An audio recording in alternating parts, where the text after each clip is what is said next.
Good morning, everyone. It's great to be here. As Danielle mentioned, I'm Austin Allison. I'm founder of a company called Dotloop, and I'm joined today by Paul Levine, who's here in the front row. Paul is president of Trulia. We're here on behalf of Zillow Group because both Dotloop and Trulia were acquired by Zillow Group about a year ago, 6 months in our case, a year in their case. And what we thought we'd do, since there's two of us, is I'll start by sharing our secrets and experiences at Dotloop, and then I'll turn it over to Paul to talk about what he's experienced at Trulia and Zillow Group. And it's funny, as I was listening to Kirsten's presentation, a lot of the themes that I plan to talk about today are very consistent with what we just heard. So what I'm going to try to do is share what we learned in our words and share experiences that we've actually lived through firsthand at Dotloop so that you can apply them in your businesses. Before I do, most people in this room have probably heard of Zillow, but most of you, unless you're in the real estate business, probably have not heard of Dotloop. And that's because we are a B2B software company that's focused on helping real estate agents grow their businesses and do transactions online. We are in Cincinnati, Ohio, which is where the company was founded a little over 6 years ago. And since 2012, we've also had an office in San Francisco. And as I mentioned, we joined Zillow Group about 6 months ago. Building a best place to work is something that we've prioritized from the very beginning of founding the company. And what I believe underlies every great place to work is great people. So as I'm sure many of the people in this room do, I spend a lot of time thinking about what motivates great people. And of all the things that I've learned or read over the course of the last 6.5 years, there's one book that I think captures this nicely and succinctly that I rely on a lot, which is a book called Drive by Daniel Pink. How many people in the room have read that book? A few of us. So if you have not read that book, write it down. I'd recommend it. And if you want the short version, Google search the TED Talk and you can capture the gist of it in 10 minutes. But what Pink talks about in the book is that employees are motivated by three things: autonomy, mastery, and purpose. And as Kirsten mentioned, money is not at the top of that list.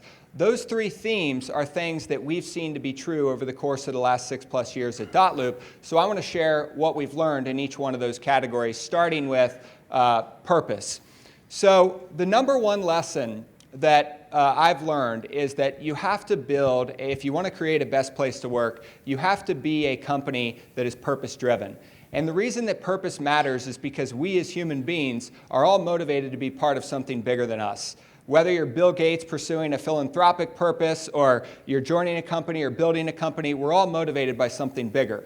And being a purpose-driven company, when I say that, I'm not just suggesting that you write down your mission statement or your vision or your purpose and set it and forget it. Being a purpose-driven company involves making that purpose part of everything that you do. So some of the things that we've done at Dotloop is we make the purpose or mission or vision, however you want to describe it, integrated throughout the entire company. It's in the propaganda in our office. We've published a book that talks about our purpose. We start every all-hands meeting, every company memo with our purpose. Literally everything that we do starts with our purpose. But most importantly, for the people in this room, since there's a lot of HR leaders in the room, is purpose is involved in every interview as well. So one of my first questions in every interview that I do, or a variation of this question, is about purpose. I'll ask the employee or the prospect what excited them about Dotloop and why they're interested. Some people, believe it or not, say things like, you know what, I'm just sick of commuting to Mountain View and I'm looking for a new opportunity that's in the city. That is an automatic fail, right, on the purpose condition. But a good answer would be something like, or not necessarily good, but the right answer would be something like, you know what, I just purchased my second home. And I remember when I purchased my first home 5 years ago, the process was just terrible. But when I did it this time, my real estate agent was using Dotloop, and it was so seamless, and I just wanted to be part of that. That's a good purpose-driven answer. And the reason that that's important is when you hire for purpose, you're automatically bringing the right people into the company. Lesson number one. Lesson number two builds off of Pink's point around autonomy. And I describe lesson number two as creating a culture that empowers your people. Because the worst thing that you can do after you hire great people is put them in an environment where they're not empowered, right? So when you build a culture or create a culture that's focused on empowerment, it's ultimately defined by the values of the organization. And since we're short on time, I'm not going to walk you through all of our values, but I'll talk through a couple of them that I believe are very important as it relates to this second lesson. One is ownership. We have a value at Zillow Group, and it was a value at Dotloop prior to our merger with Zillow Group, that is called Own It. And ownership is about empowering every single employee in the company to own their work and to take initiative. And when ownership or an ownership mentality is part of who you are as an organization, what ends up happening is that autonomy leads to accountability. So you end up having the best people empowered to do the best work, and they're now accountable to that work because they own the work that they're doing. A second theme that I believe is very important was just mentioned on the last slide, transparency. Transparency is not easy to do or to create. It requires a lot of work. When you're a small company, a lot of times you don't want to be, or you're naturally inclined to not be transparent because you don't want to share all the small or unimpressive things about the company. And as you get larger, there's corporate governance and SEC reasons why you can't be entirely transparent. So you have to work really hard to create a transparent environment.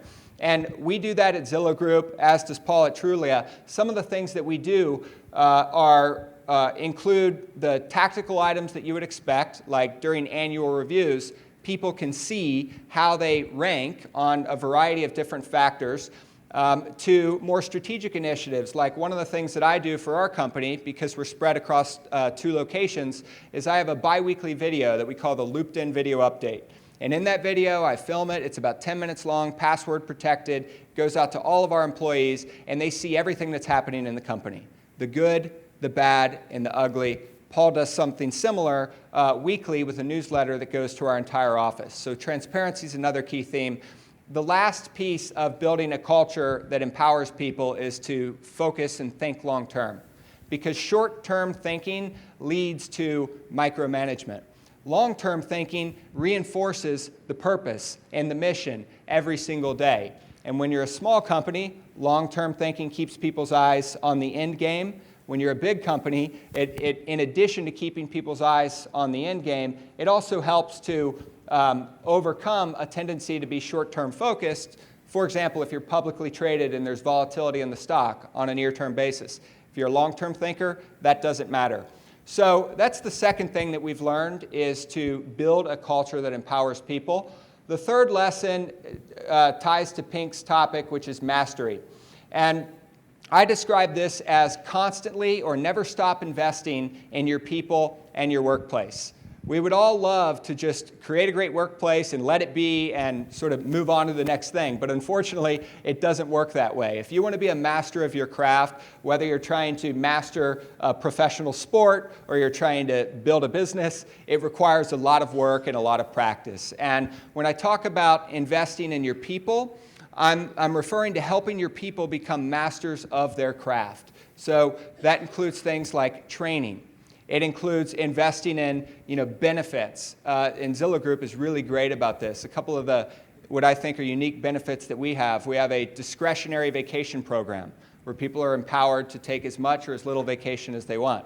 I was just reading a list on Glassdoor the other day where we were listed for having free shipping on breast milk, which my wife and I don't have children yet, but I understand from our friends who are pregnant that that's a pretty big deal. An interesting perk, right?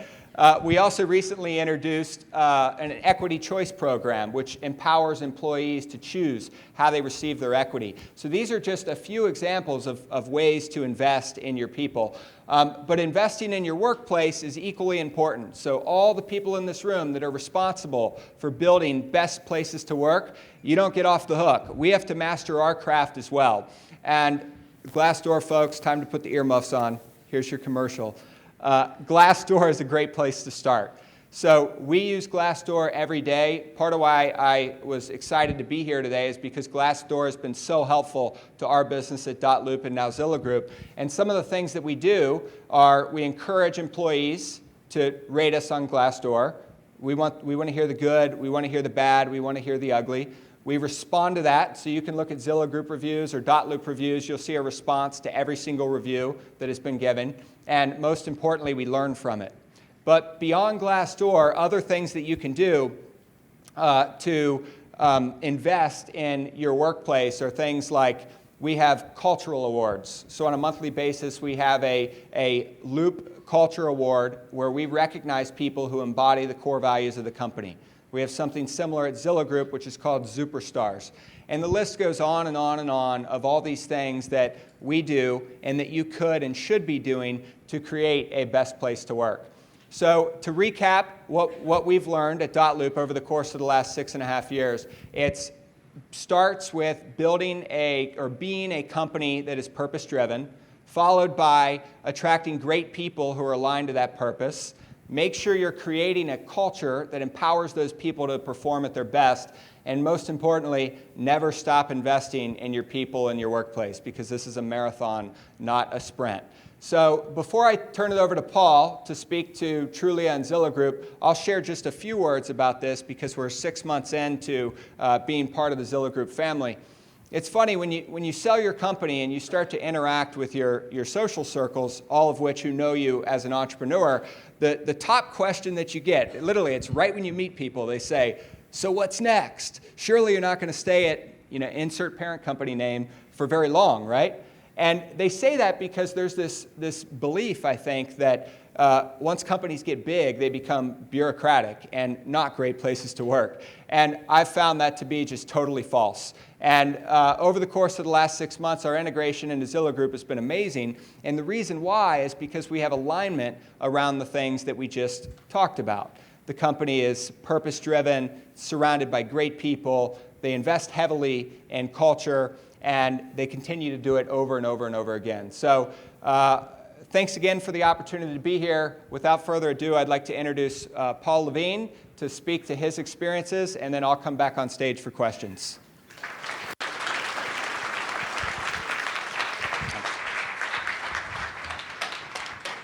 Thanks, Austin. Wow, so Austin covered a huge amount of good stuff. What I will try to do is add a little bit of additional perspective and maybe a couple of examples, and then we'll both answer any questions you have. So one thing I want to stress that I think is really important, people think a lot about building culture and their employee brand for the good times. Look at examples of some of the agendas and all the imagery around everybody's company culture is like people with big smiles on their face and hands up in the air, and for sure, that's an important part of it. But I also want to stress that, interestingly, I would argue that building your company culture and your employee brand is equally important, maybe even more important, during the tough times. So a few examples of that. Think about Netflix 3 or 4 years ago with the Quickster challenge, right? Netflix launched a new product. It ended up being a big failure and a real challenge. The stock tanked. And Netflix is a company that's known for having a great, really strong culture. 3 or 4 years later, I think the stock is up like 7x from that bottom. And did the Quickster problem hold them back? Not at all. Think of LinkedIn as a recent example. LinkedIn had a big, notable earnings release that drove the stock down. Jeff Weiner, their CEO, immediately mobilized to get the company fired up, even more fired up, about the challenge at hand and the growth opportunity ahead. And I'd say the example from the Trulia experience, Trulia had a long history. We grew up as an independent company, startup, went public, ended up getting acquired by Zillow. And a year ago, on the day of the close, we announced this exciting news of becoming part of Zillow Group. But at the same time, I had the toughest day of my career. Pete Flint, our CEO, and I, CEO at the time, and I stood up in front of the company, announced we're becoming part of Zillow Group, which is this exciting news, but we also laid off hundreds of people on that day. And it was really tough. And we put a lot of thought into how we would communicate that to folks. We really tried to support departed employees. These are incredibly talented folks who we just had more salespeople and more folks in G&A than we needed for the combined company. 2 days later, we held a job fair for our impacted employees. We reached out to friends throughout the valley. And I think a lot of our effort, over years and years of building a strong employer brand and strong culture really stood us through that challenge. And I think people inside the company really rallied around that and took that as a tough moment. But the solid bedrock that we had built in our culture was really, really important through those tough times. Every company hits some bump in the road, whether it's losing a big customer, or a change in a funding round, or if you're a public company, your stock price is always going to bump up and down. And really, your employer brand and your internal culture is what powers you through those difficult times. So think about all of the investments you're making, not just in the big smiles and the hands in the air and hiring that next employee, but also think about how that's just an important asset and foundation that powers your company through both the ups and downs. So as I mentioned, Zillow acquired Trulia a year ago. The deal closed in February of 2015, so we're now a year in. And I'd like to talk about two things, some of which Austin covered, two things that have stuck out to me about the incredible culture that we have at Zillow Group. One of those is the mission-driven and really purpose-driven vibe inside the company. And we feel it inside the company, we stress it as leadership inside the company, and I think recruits feel it as they come to the company as well. In every one of our internal employee meetings, we talk about our mission and our vision, which is power to the people, build the world's largest, most trusted, most vibrant real estate marketplace. And as Austin mentioned, it's that, this is a big, interesting problem. Finding a place to live is difficult. This impacts everybody. And so we really stress this, and we try to attract employees who are purpose-driven and really get excited, whether you're an engineer focusing on geo-mapping layers to help people with their home search, or you're a salesperson who wants to help bring the next real estate agent onto our platform. That sort of purpose-driven, mission-driven energy inside the company is a big part of who we are. And again, we stress that internally in company meetings. We stress it in emails and throughout the company. And it really, the interesting thing, you would think as you get bigger and bigger, a lot of people know who the Zillow brand is right now. You would think that as you get bigger and bigger, maybe you need to spend less and less time on mission and purpose. But actually the opposite is true. As you get bigger, it's more and more important because there's more things happening inside your company. We now have north of 2,000 employees. By definition, those 2,000 employees are working on a pretty wide range of projects and initiatives inside the company. We've grown through acquisition, 10 different brands. Trulia is one, Dotloop is another, but there's a handful of other examples of companies that we've acquired into Zillow Group. And so that single purpose, that single mission unifies all of us. And as you get bigger and as your initiatives get more and more diverse, having that singularity of purpose becomes more and more important. And then the second thing I'd say that Zillow Group does extremely well and has contributed to winning a Best Place to Work award is transparency. And Austin touched on it a little bit. I'll just mention a few examples of how we do this. But we use transparency inside the company and we use it outside the company as well. Inside, we want all of our employees to understand what's going well and what are our challenges. So we send lots of updates about metrics, about product initiatives. We want people to understand what's going on. But it's not just about celebrating wins. We highlight challenges, we highlight tough situations. No engineer is more motivated, or engineers are never more motivated than when you throw them a tough problem. We've been working on this for 6 months, and we can't get it right. We need your help. So transparency is not just about showing some kind of varnished and polished view of what's going on. Transparency, importantly, is about highlighting both wins and challenges inside the company. And then the other thing on transparency, we're very transparent externally. So as an example, just about every executive at the company is active on social media. Twitter, as an example. So you can see Zillow Group execs tweeting all the time. Spencer Raskoff, our CEO, is probably the poster child for this. I don't know how many tweets he's got, but he's a machine. And inside the company, many other execs and employees are really active on Twitter and on social media. And I think it's a way for people to express their pride in what we're doing, to kind of feel connected. It definitely helps evangelize the brand overall. And then also on Glassdoor, we are quite active. So Austin mentioned this, but I'll just go a level deeper. No employee comment on Glassdoor goes unanswered. And it's typically executives at the company who are answering those questions. So Spencer, our CEO, is active on Glassdoor. If folks have comments related to Trulia, I'm the person, president of the company, that's answering those questions.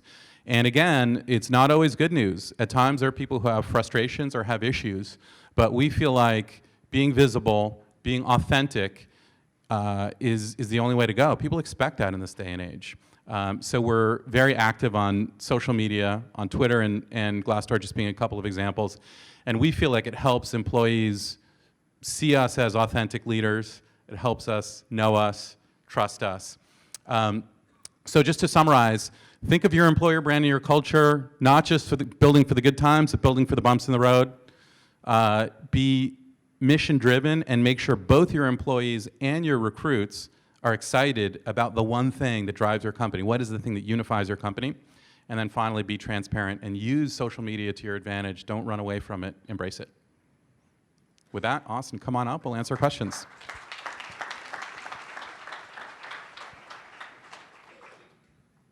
Yes? Thanks very much for your comments. They were really great. I have kind of a two-part question. They're related. One, in regards to responding to feedback, do you respond to positive feedback as well, or just the negative feedback? We respond to all comments. So in many cases, responding to positive feedback is easier. Typically, it's just, thanks for your comment. We reinforce that these are things that we care deeply about and that we're excited when employees are excited. And then typically, if it's a negative comment, we'll try to address the substance of what the comment is. That's great. Thank you. And the second part of my question is in regards to, it sounds like you are using Glassdoor feedback perhaps in lieu of an engagement survey, or do you do both? We do both. So we have an extensive engagement survey that we do every 6 months. And by the way, we share all of the results of the survey with the entire company. We mobilize. We are very much a problem-solving oriented culture inside the company. So we may hear 5 things that employees love and 2 things that they want changed, and we immediately go to the 2 things and how do we make those things better, and we're very transparent about that internally. Thank you. Yes? I was wondering how and when you encourage employees to Yeah, I'll take that. So we do it in a lot of different ways. We talk about it at appropriate times within company meetings. So during the annual review process, I mention it several times. With new employees, one of the other things that I do is I do what we call a nooper lunch. We call our employees loopers, and we call new employees noopers. So I do a nooper lunch with a new class of recruits, and I talk about it there, and I encourage them that once they have a few months under their belt, if there's anything that we can do better, share their feedback. And I would say those are the 2 main things that we do.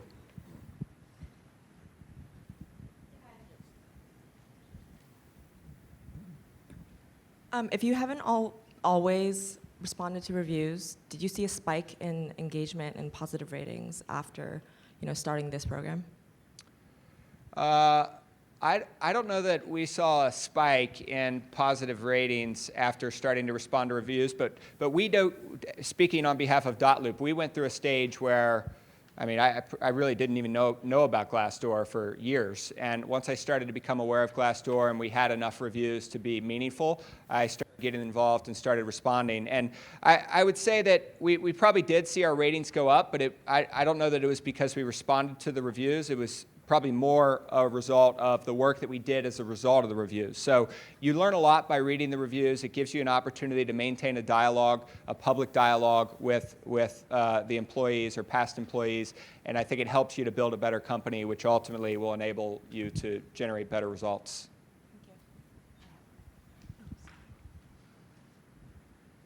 Question in front. Thank you. I wanted to follow up in your comments about transparency, and I'm curious if you have a platform for your staff to talk about areas of growth or suggestions maybe before they hit social media? Yeah, it's a good question. So we do. We have a lot of mechanisms where people can bring in feedback to the company. So we have a weekly internal email, different, Dotloop, I think, is every couple weeks. Zillow brand is once a month. So all of those sort of internal communications encourage people to bring problems, ideas, suggestions, and share those so that they can be surfaced and addressed. We also, so this is a really interesting, at all of our all-hands meetings, we use a tool called Slido. And so we encourage employees, so have folks heard of Slido? one person, the question asker. So you're ahead of the game already.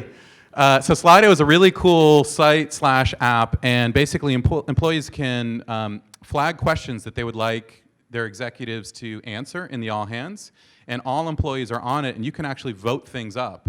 So think about it almost like Reddit or a dig for questions and answers. And so the whole company is on their app at the end of our all hands, asking questions, and the exec team will kind of click through the questions that people want answered and answer those questions. So again, it's like many different ways of understanding what people care about and acting on it.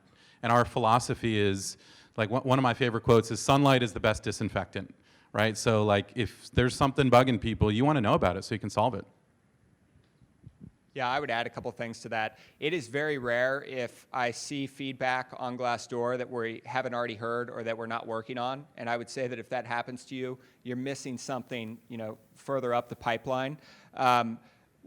What we do to capture the feedback before it hits social media is, I think it starts with the leaders in the company as it relates to individual feedback. So when I have ones with my direct reports, or when we do annual reviews, a big part of what we talk about is not just the business results, it's the people. So I'll ask questions like, hey, are there any people concerns, any issues, is anybody a flight risk? And we manage that stuff proactively. And then more broadly, that's how you capture individual issues. But more broadly, we have a culture club that serves as the voice of the organization. So if there's an issue that's starting to surface that's impacting lots of people, we generally hear about it through the culture committee, and we're able to start working on it in advance. And we'll also talk about it proactively in our all hands meetings or company memos so that people know that we're aware of it and that we're working on it.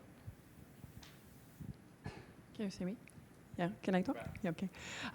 You were talking about, like, when you do interviews, you want people to be excited to join your company.